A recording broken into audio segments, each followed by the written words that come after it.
Playing on a Budget is brought to you by CoolStuffInc.com, the best Magic the Gathering singles and sealed retailer on the internet, GatheringMagic.com, your #1 source for Magic the Gathering news and content, and RogueDeckBuilder.com, my personal channel filled with innovative and entertaining Magic the Gathering rogue brews. Hi there, it's Kevin with GatheringMagic.com with this week's episode of Playing on a Budget. So, I know it's just been 3 weeks since I played the Goblins. We did one for Modern that used a lot of the one-drop Goblins, especially Goblins like Mogg Fanatic that can sacrifice to do direct damage. And this one is going to be based upon a lot of the comments to that deck. There are a lot of people asking me to try out Quest for the Goblin Lord, which is this card right here, which says whenever a goblin enters the battlefield under your control, you may put a quest counter on Quest for the Goblin Lord. As long as Quest for the Goblin Lord has 5 or more quest counters on it, creatures you control get +2/+0. So I thought I'd try to build an entire deck around that card, as a lot of you wanted to see it in action.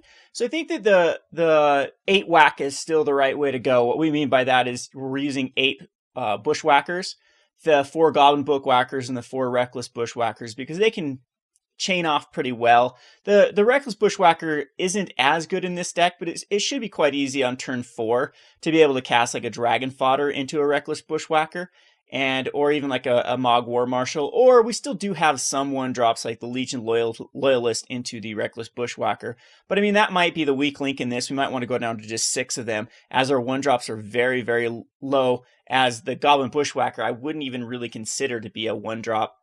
It's more of a 2-drop, and it's actually usually on turn 3 or turn 4 you're going to be playing this card. So we have the Legion Loyalists are still amazing 1-drop. They are quite expensive at this point. We'll go over the prices here in a second since this is a Playing on a Budget, but it is necessary. The Trample, the Haste, the First Strike, really, really good. That you can, or the Trample, First Strike, and have to be or cannot be blocked by tokens anyway. That's very, very powerful in this type of strategy. We have the 4 Dragon Fodders and the 4 Krenko's Command. Both of these do the same thing. They put 2 red 1/1 Goblin creature tokens into play. And then Mogg War Marshal. So we have a whole, all of our 2-drops are going to basically do the exact same thing. Except for Mogg War Marshal is actually going to put 3 goblins out eventually. Because with Quest for the Goblin Lord, we won't pay the echoes. So it'll just be Mogg War Marshal puts in himself and 1 other goblin, gets 2 counters on the quest. The War Marshal then dies from the echo cost not being paid. There's a 3rd one, and there's 3 counters already on the Quest for the Goblin Lord. Now all we need is, we can then go into one of these other cards here and have like a Goblin Rabblemaster. I definitely think is worthwhile trying to jam this into the deck.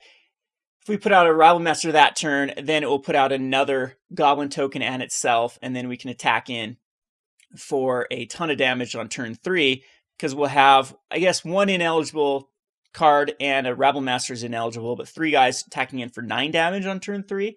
And then turn 4, though, you should be lethal with this deck. As long as you just get Quest for the Goblin Lord online, this deck should easily go lethal by a few turns after that. So the big difference between this deck is you're trying to spread wide, trying to put out as many tokens as possible, and then a lot of different ways to pump up the said tokens. So it is running just 22 creatures, but you got to actually think that the Dragon Fodders and Krenko's Commands are also 8 more creatures to that creature count. So we're running about the 30, so half our deck is going to be generating creatures, and most of them generating more than 1 creatures.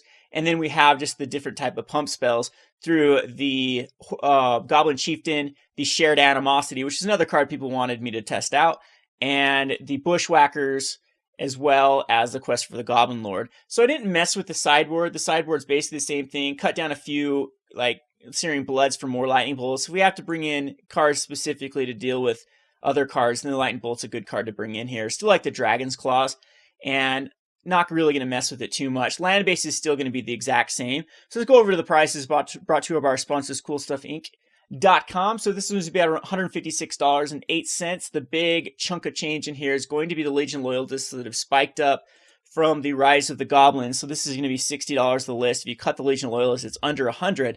We've set a $200 budget for Modern, and the Shared Animosity is going to be the next most expensive card at $12 a piece.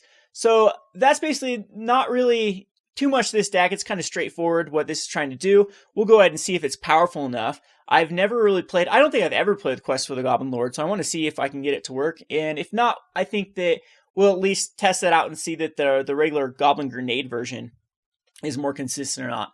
Anyway, this has been Kevin with GatheringMagic.com. Thanks for watching. Thanks for watching Playing on a Budget. If you haven't already, please subscribe to Gathering Magic and check out our Playing on a Budget playlist, which contains every episode. Thanks again and hope to see you soon.